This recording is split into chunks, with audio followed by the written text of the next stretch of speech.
India international science festival 2024లో భాగంగా నేను హైదరాబాదు నుండి ఇండిగో ఫ్లైట్ ద్వారా గుహవాటికి వెళ్ళడం జరిగింది. కేవలం 2.5 గంటలలో గుహవాటి చేరుకున్నాము. అదే రైలు ద్వారా ప్రయాణం చేయాలి అనుకుంటే వరంగల్ నుండి వైజాగ్కు, అక్కడి నుండి అస్సాంలోని గుహవాటికి వెళ్ళవలసి వస్తుంది. దాదాపు 3 రోజులు పడుతుంది.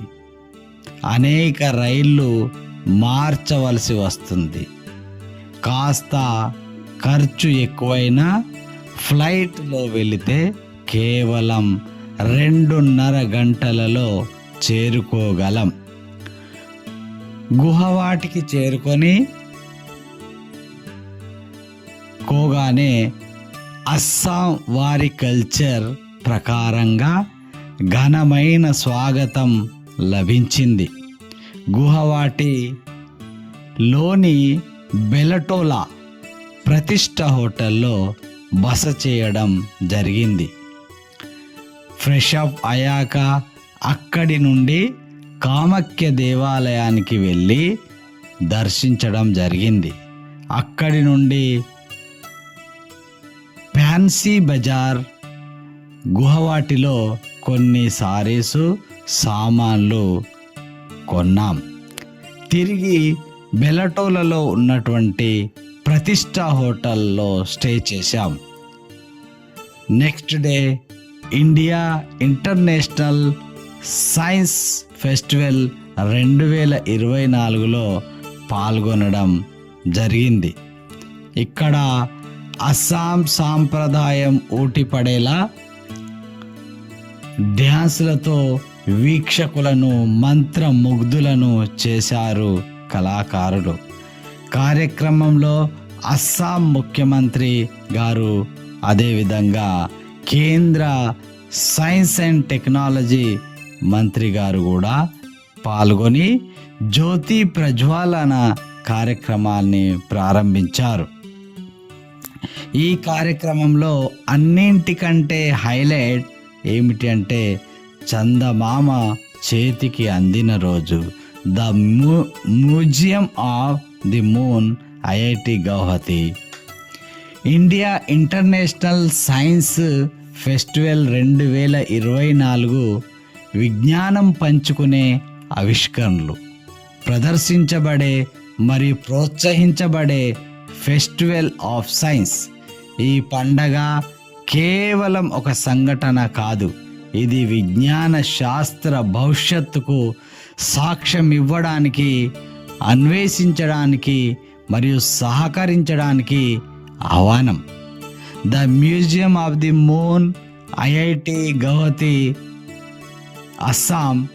చందమామ చేతికి అందిన రోజు మ్యూజియం ఆఫ్ ది మూన్గా అనేది బ్రిటిష్ కళాకారుడు డాక్టర్ ల్యూక్ జర్రామ్ రూపొందించిన ఆర్ట్ ఇన్స్టలేషన్.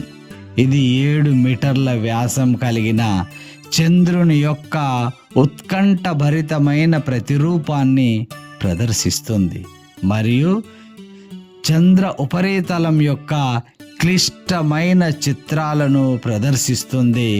ఇది మంత్రముగ్ధులను చేసే దృశ్యమాన అనుభవాన్ని సృష్టిస్తుంది. చంద్రుని ఉపరితలం యొక్క 120 dpi వివరణాత్మక నాసా చిత్రాలను కలిగి ఉంది.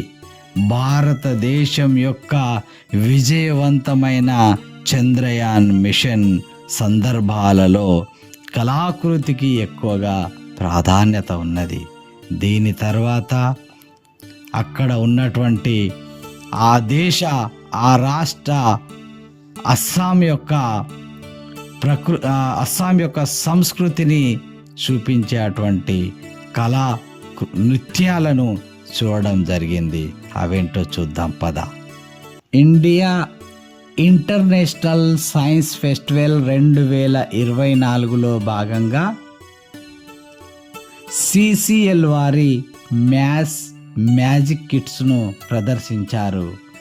టెలిస్కోప్, చంద్రయాన్ మోడల్ రాకెట్లను అద్భుతంగా ఏర్పాటు చేశారు. కాలి, చేతు, ఎముక, కృత్రిమ కాళ్ళ యొక్క మోడల్స్, లెగ్ మోడల్స్ చూడవచ్చు. ఇకపోతే మధ్యాహ్న భోజనంలో సలాడ్స్, పాపడ్, పచ్చడి, ప్రతి కూరలో ఆలుగడ్డ కంపల్సరిగా ఉండడం అనేది ఈ అస్సామీయుల యొక్క ఆహారపు అలవాట్లు.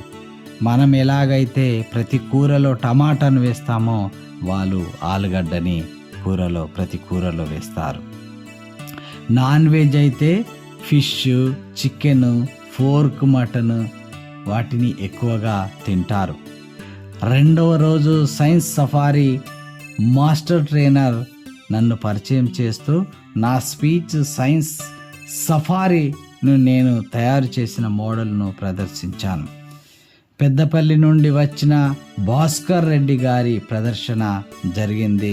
చాలా అద్భుతంగా తయారు చేశారు. ఇందులో చాలా విషయాలు నేర్చుకున్నాం. స్టిక్స్ ద్వారా చాలా ప్రిన్సిపల్స్ని చూపించారు. ఆ స్టిక్స్ ద్వారా ఏర్పాటు చేసినటువంటి మోడల్స్ అందరినీ ఆకర్షించాయి. శాటిలైట్ విధానం మోడల్స్ ప్రదర్శించారు. చేతి ఎముకలు, పుర్రెలోని భాగాలు, ఎముక పుష్పంలోని భాగాలు, సీడ్స్, జెర్మినేషన్, డైకాట్లీప్, మానవ శరీరంలోని ఎముక, HIV AIDS virus image, plant mitosis, cell division, plant meiosis, typical animal cell, plant cell, whole blood picture, plasmodium blood cycle in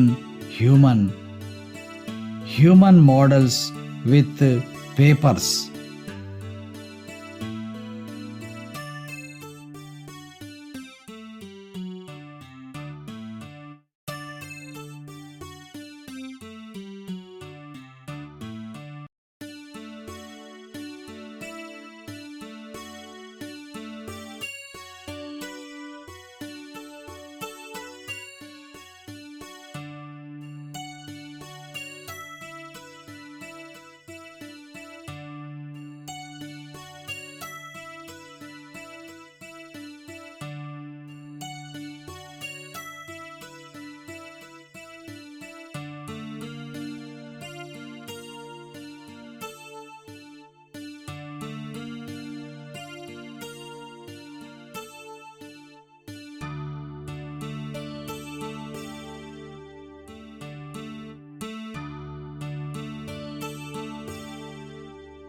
plant cell structure, proteins, DNA, double helix, పనికిరాని కొబ్బరి చిప్పలతో అందమైన బొమ్మలను తయారు చేసి ప్రదర్శించారు.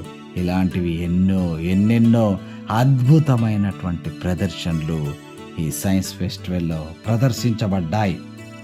వైజ్ఞానిక సైన్స్ లిటరేచర్లో భాగంగా లిటరేచర్స్కు సంబంధించిన పోయమ్స్, సైన్స్ టెంపర్ కలిగి ఉండే అటువంటి చాలా విషయాలకు సంబంధించిన కవితలు ఇక్కడ మాస్టర్స్ ట్రైనర్స్ ద్వారా, కవుల ద్వారా ప్రదర్శించబడ్డాయి. అవేంటో విందాం పద.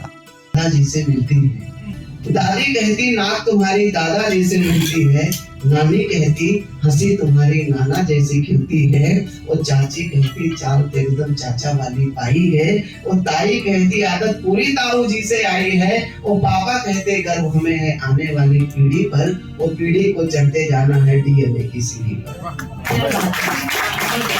సైన్స్ సఫారీ, సైన్స్ లిటరేచర్కు సంబంధించిన సర్టిఫికెట్లు అక్కడున్నటువంటి ఆర్గనైజర్స్ సౌరభ్ సాక్రే గారి ద్వారా నేను గౌరవ జోషి సాక్రేల యొక్క చేతుల మీదుగా సర్టిఫికెట్లను తీసుకోవడం జరిగింది.